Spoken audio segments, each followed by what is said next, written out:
Suppose that क्या किया हमने कि हमने एक मैट्रिक्स ए लिया, ध्यान से सुनो इस बात को, एक जनरल मैट्रिक्स हमने ले लिया 3x3 ऑर्डर का, तो उसे हम क्या लिखेंगे, A11 A12 A13 A21 A22 A23, फिर यहाँ क्या बोलेंगे A31 A32 A33। कोई प्रॉब्लम नहीं यहाँ पे, ये हमारा एक 3x3 ऑर्डर का जनरल मैट्रिक्स है। अब जरा तुम ध्यान से देखो, ये तो डायगोनल के एलिमेंट हो गए, तो A11 का रिफ्लेक्शन खुद ही A11, A22 का रिफ्लेक्शन A22, A33 का रिफ्लेक्शन A33। अब मैं बोलूँ A12 का रिफ्लेक्शन डायगोनल के अबाउट, ये A22 हो गया। A13 का रिफ्लेक्शन डायगोनल के अबाउट, तो बस कुछ नहीं है, इसके रो कॉलम को इंटरचेंज कर दो तो A31 आ गया। A23 का रिफ्लेक्शन डायगोनल के अबाउट, तो A32 हो गया।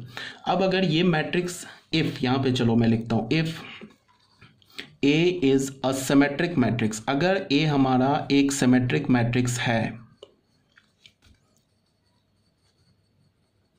देन क्या होना चाहिए, ध्यान से देखो, जो क्रॉस कंजुगेट एलिमेंट्स है वो इक्वल होने चाहिए। तो A12 किसके इक्वल होने चाहिए, इसका कंजुगेट क्या है, सॉरी दिस इज 21, इसका कंजुगेट क्या है A21, ये आपस में इक्वल होना चाहिए।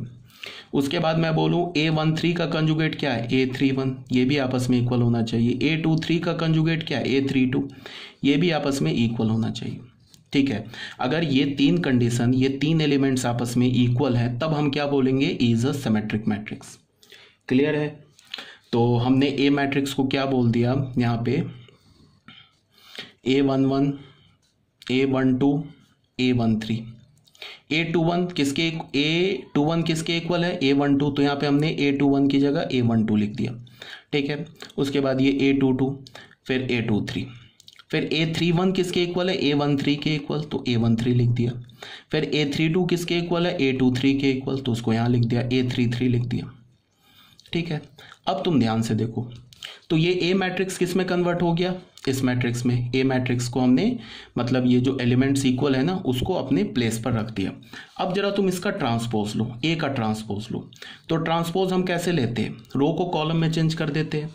इसका फर्स्ट रो उठाया, इसका फर्स्ट कॉलम बना दिया, तो क्या हो जाएगा, ये A11 A12 A13। इसका सेकेंड रो उठाया, सेकेंड कॉलम बना दिया, तो ये क्या हो गया, A12 A22 A23। इसका थर्ड रो उठाया, थर्ड कॉलम बना दिया, A13 A23 एंड A33। अब जरा तुम ध्यान से देखो, इस मैट्रिक्स को देखो और इस मैट्रिक्स को देखो, सेम मैट्रिक्स नहीं आ गया, देख लो। तो यहां से हमें क्या पता चला कि A is equal to A transpose, this implies that A is a symmetric matrix. Clear है ये बात, कोई प्रॉब्लम नहीं यहाँ तक? ठीक है, अब मान लो कि ये तो एग्जाम्पल 1 था हमारा, अब हम सेकेंड एग्जाम्पल लेते हैं। सेकेंड एग्जाम्पल में हमने क्या किया, अच्छा फिर एक बात और है कि हम, अगर मुझे कोई बोले कि एक 3x3 ऑर्डर का सिमेट्रिक मैट्रिक्स लिखो, तो कैसे हम लिखेंगे, वो देख लो कैसे लिखेंगे। 3x3 ऑर्डर का सिमेट्रिक मैट्रिक्स कैसे होगा, इसमें 9 प्लेस होंगे, ऐसे करके होंगे ना। इसमें हमें कोई बोले कि कोई भी एक 3x3 ऑर्डर का सिमेट्रिक मैट्रिक्स लिखो, तो कैसे लिखेंगे। ये जो तीन डायगोनल के एलिमेंट है ना, इस पर तुम्हारी मर्जी है, कुछ भी डाल दो। मान लो उसमें हमने 1 2 3 डाल दिया। अब यहाँ पे क्या है, अगर यहाँ पे हमने 4 डाला, तो यहाँ पे इसका जो रिफ्लेक्शन है यहाँ पे भी 4 डालना ही पड़ेगा, तभी जाके ये कंजुगेट एलिमेंट इक्वल होंगे। यहाँ पे 5 डाला तो यहाँ भी 5 डालना पड़ेगा, यहाँ पे अगर 6 डाला तो यहाँ भी 6 डालना होगा। अब अगर हमने ऐसे कर दिया तो ये जो बी मैट्रिक्स है ये एक सिमेट्रिक मैट्रिक्स बन गया। देख लो इसका कंजुगेट लेके देख लो, बी कंजुगेट ले लो, देख लो इसके फर्स्ट रो को फर्स्ट कॉलम बना दिया A4 5, इसके सेकंड रो को सेकंड कॉलम बना दिया 4 2 6, इसके थर्ड रो को थर्ड कॉलम बना दिया 5 6 3, तो ये आपस में इक्वल हो गया। यहाँ से हो गया B is equal to B conjugate, तो हमें क्या पता चला, B is a symmetric matrix. बहुत बोल दिया, क्लियर होना चाहिए। ठीक है, अच्छा ये जो नोट्स बनाए यहाँ पे आप लोगों को मैंने पहले सेंड कर दिया, वीडियो मैं बाद में बना रहा हूँ। यहाँ पे एक्चुअली क्या है कि आपके नोट्स में क्या होगा, इसको थोड़ा चेक कर लेना। यहाँ पे मैंने ए लिखा है, ये इसका ए ट्रांसपोज लिया है, तो ए और ए ट्रांसपोज इक्वल नहीं है। एक्चुअली ए और माइनस ए ट्रांसपोज इक्वल है, तो यहाँ पे ए जो मैट्रिक्स है is not a symmetric matrix. फिर मैंने करेक्ट कर दिया है, तुम्हारे पास जो नोट गया होगा उसमें यहाँ पे क्या होगा, A is equal to A transpose मैंने लिख दिया, जो कि गलत है। ठीक है, A is not a symmetric matrix. Clear है ये बात? तो यहाँ पे इसको आप करेक्ट कर लेना अपने नोट्स में या समझ जाना। तो यहाँ पे A is equal to A transpose नहीं है, तो हम इसको हम सिमेट्रिक मैट्रिक्स नहीं बोलेंगे।